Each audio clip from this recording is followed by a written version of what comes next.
لە کاتێکدا ئیسرائیل بیر لە چۆنیەتی وەڵامدانەوەی هێرشەکانی ئێران دەکات، ڕۆژی سێشەممە نمایشی ئەوەی کرد کە بەوەتەی خۆی موشکێکی باڵستیکیە کە ڕۆژی شەممە ڕێگەری لێ کرد.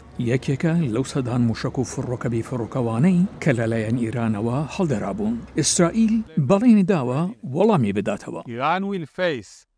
ئێران ڕوبەڕووی دەرەنجامەکانی ئەو کارانی دەبێتەوە، ئێمەش بۆ پێیە وەڵامی خۆمان دەبێت.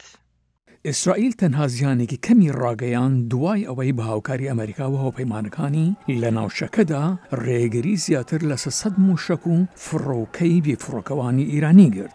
شرۆڤەکاران دەڵێن پێدەچێت هێرشە بەرپەرشدانەوەیکەی ئیسرائیل خاکی ئیران بکاتە ئامانج بێ ئەوەی خەڵکی سڤیل بکوژێت. بەبێ ئەوەی ئەو ئامانجە بە واتایەکی سیاسی سمبۆلیک بێت کە بتوانێت ڕژێم شەرمەزار بکات و وان لێ بکات هەستکەن کە پێویستە زیاتر پەرەی پێ بدەن، کەواتە هەموو ئەم مانوڕانە زۆر بە وردی لە بەرچاو گیراون و شیانی هەیە بە ئاسانی بە هەڵەدا بچن. هەروەها شیانی هەیە ئیسرائیل کردداری نهێنی دژ بەکاربەدەستانی ئیرانی هەڵبژێرێت یان هێرشە ئێلکترۆنیەکان وەک بەرنامەی زیانبەخشی ستۆکسنێت لە ساڵی 2010. ئێمە نامانەوێت شەڕ لەگەڵ ئێران ببینین، ئێمە نامانەوێت مدبلانیەکی ناوچەیی فراوانتر ببینین. بەڵام ئەوە بەو واتایە نییە کە هیچ دەرەنجامێکی نابێت.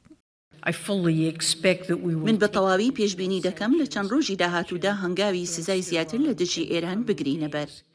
نێتنیاهو ڕوبەڕووی فشاری ناوخۆیی و شەرمەزارکردنی نێونەتەوەیی بووەتەوە.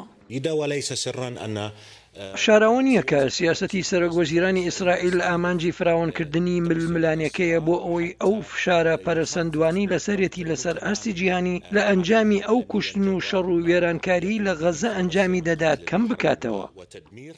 سەرکردەکانی دیکەیش بانگەوازی خۆگرتنیان دووبات کردووەتەوە و ڕوونیە کە ئایا نێتنیاهو گوێیان لێ دەگرێت یان نا. ئەو هەمیشە ویستویەتی هێرش بکاتە سەر ئێران، بە تایبەتی بۆ ئەوەی بە دوای شوێنە ئەتۆمیەکانی ئێراندا بڕوات. لەوانەیە ئەمە وەک دوا دەرفەتی خۆی بۆ شکست پێهێنانی هەموو دوژمنەکانی ئیسرائیل بزانێت. نێتنیاهو ڕۆژی سێشەممە جارێکی دیکە بەڵێنی دا کە بەرگری لە ئیسرائیل بکات لە دژی ئێران و برێکارەکانی.